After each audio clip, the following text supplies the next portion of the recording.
Hi, என் பேர் Swarna. I'm from Pudukkottai district. அம்மா பேர் வந்துட்டு சரோஜினி தேவி, அப்பா பேர் வந்துட்டு முத்து.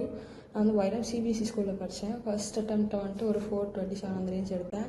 அதுக்கப்புறம் வந்து சக்தி நீட் அகாடமியில் வந்து 1 year ரிப்பீட் போட்டு I got seat in Madurai medical college happily. Sakthi NEET academy பற்றி சொல்ல போனால் அது வந்துட்டு ஸ்டடீஸே தாண்டி நான் நிறைய விஷயம் லேர்ன் பண்ணிக்கிட்டேன். ஒரு லைஃப் டைம் எக்ஸ்பீரியன்ஸ்னு சொல்லலாம். ஸோ ஸ்டடீஸ்லேருந்து வரலாம். ஸ்டடீஸில் வந்து எல்லா சப்ஜெக்ட்லையுமே வந்து ஃப்ரம் தி ஸ்க்ராட்ச் எடுத்துகிட்டு போகிறாங்க. ஃப்ரம் தி பேசிக், வெரி பேசிக்லேருந்து எடுத்துகிட்டு போகிறாங்க. அது வந்துட்டு லைக் எந்த அகாடமிலும் நான் பார்க்காத ஒரு விஷயம் இங்கே நான் வந்துட்டு பார்க்குறது.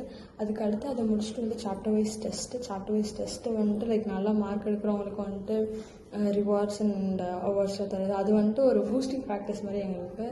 ஸோ அது ஒரு விஷயம். அதுக்கடுத்து ரொம்ப மென்ஷன் பண்ணணும்னா வந்துட்டு டீச்சர்ஸோட personalised care and support. So ஒவ்வொரு டவுட்டையுமே வந்துட்டு ஒவ்வொரு ஸ்டூடெண்ட்டுக்கும் பர்சனலாக வந்துட்டு ஹேண்டில் பண்ணி வந்துட்டு அவங்க டவுட்ஸ் வந்து கிளியர் பண்ணுவாங்க. ஆனால் அதுவும் வந்துட்டு ஒரு யூனிக்கான விஷயம் சக்தி நீட் அகாடமி. அடுத்து வந்து ஃபுட்டு வந்துட்டு பக்காவாக இருக்கும். அதுக்கப்புறம் வந்துட்டு எங்களுக்கு ஒரு நல்ல என்விரான்மெண்ட், படிக்கிறதுக்கு ஒரு சூப்பரான என்விரான்மெண்ட், ஒரு சேஃபான என்விரான்மெண்ட் எல்லாம் வந்து படித்தோம். இதெல்லாம் தாண்டி நான் நிறையா வந்துட்டு பர்சனலாக நான் எப்படி வந்துட்டு ஒரு விஷயத்தையும் ஹேண்டில் பண்ணுறது தனியாக அப்படிங்கிறத கற்றுக்கிட்டு நிறைய ஃப்ரெண்ட்ஸ் எனக்கு கிடச்சாங்க. நிறைய அப்ஸ் அண்ட் டவுன்ஸ் அதெல்லாம் இப்படி ஃபேஸ் பண்ணுறதுங்கிறத கற்றுக்கிட்டேன். அது எல்லாமே வந்துட்டு சக்தி நீட் அகாடமியில் தான் நான் கற்றுக்கிட்டேன். ஸோ தேங்க்யூ சக்தி நீட் அகாடமி. நான் என்னோடய ட்ரீமை வந்து நான் அச்சீவ் பண்ணிட்டேன். நான் கம்ப்ளீட்டாக first year almost to the end. என்னோடய இதெல்லாம் முடிஞ்சிச்சு, இனியெல்லாம் முடிஞ்சிச்சு, தியரி எக்ஸாம்ஸ்லாம் முடிஞ்சிச்சு, ப்ராக்டிகல்ஸ் மட்டும் போயிட்டுருக்கு. தேங்க்யூ சக்தி நீட் அகாடமி.